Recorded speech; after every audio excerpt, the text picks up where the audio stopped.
Bonjour à tous. Donc on s'était arrêté lors de la dernière vidéo, on avait trouvé notre logiciel, enfin notre M221, notre automate avait fait de l'auto-tuning, nous avait trouvé des valeurs de gain de 16,4%, d'intégrale de 19,6 secondes et de dérivée de 4,9 secondes. On s'est aperçu que c'était pas très concluant.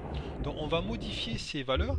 Donc ici la dérivée déjà on va mettre à 0. On va voir un petit peu ce que ça fait en mettant une dérivée à 0, voir si c'est mieux.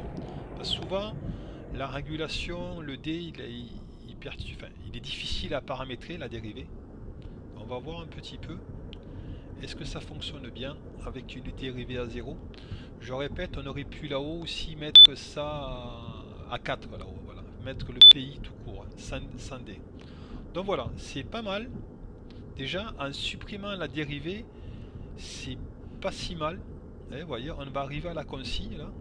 Voilà, on est à la consigne, voilà. Là c'est pas mal. On va créer une perturbation.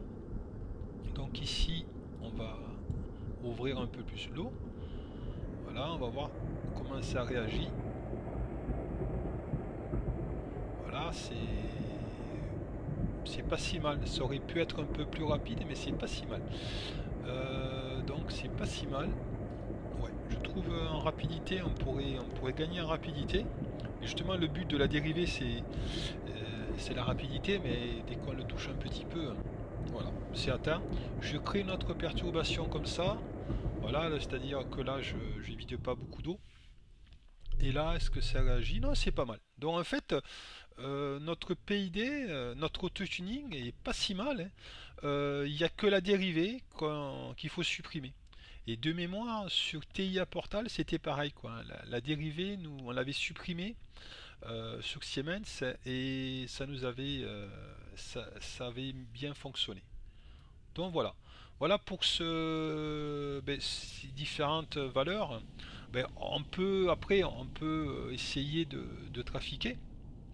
Donc ici, on va mettre la valeur, on va mettre 5000, donc proportionnel. Donc en théorie, 5000, ça va aller beaucoup plus vite, mais après, ça risque d'osciller, quoi, en théorie. Donc on y va. On va voir ça. On met 5000. Donc là, la consigne, elle est bonne. Donc je vais créer une perturbation. On va voir. Donc là, je suis à 50%. Voilà. Donc, normalement, ça va aller plus vite. Mais voilà. Ouais, ça va plus vite. Et par contre, ouais, ça met du temps. Voilà, ça oscille un petit peu. Par contre, c'est plus nerveux, quoi, si on augmente le terme proportionnel. Mais je trouve que celui qui avait d'origine, il était pas si mal en fait. On va voir ça.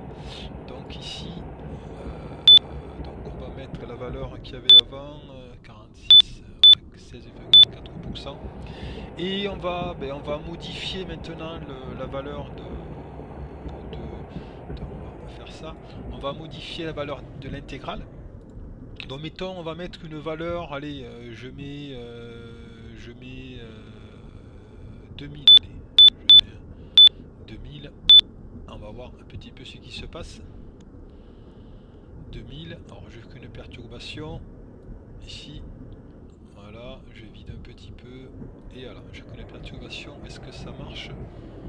On augmente, voilà, donc c'est quand même plus long à stabiliser. Voilà, ça met quand même beaucoup de temps si on augmente l'intégrale. Enfin, le temps en tout cas de l'intégrale. Là on est à 20 secondes. De mémoire c'était on est à 20 secondes. C'est jusqu'à 3600. 3600 c'est 360 secondes, donc on est à 20 secondes. Non, on est à 200 secondes, excusez-moi. Alors de mémoire, ouais, il y a des 360 et 3600. Donc 3600, 360 secondes, on est à 200 secondes d'intégrale. Donc c'est pas, voilà, c'est pas très concluant. Donc en fait, c'était pas si mal, hein, ce que vous avez trouvé. On laisse 196, 19,6 secondes. En fait, notre auto-tuning, si je résume, il était pas si mal. On peut optimiser, hein, mais mis à part la dérivée, mais on était pas si mal. Donc voilà pour ce tutoriel.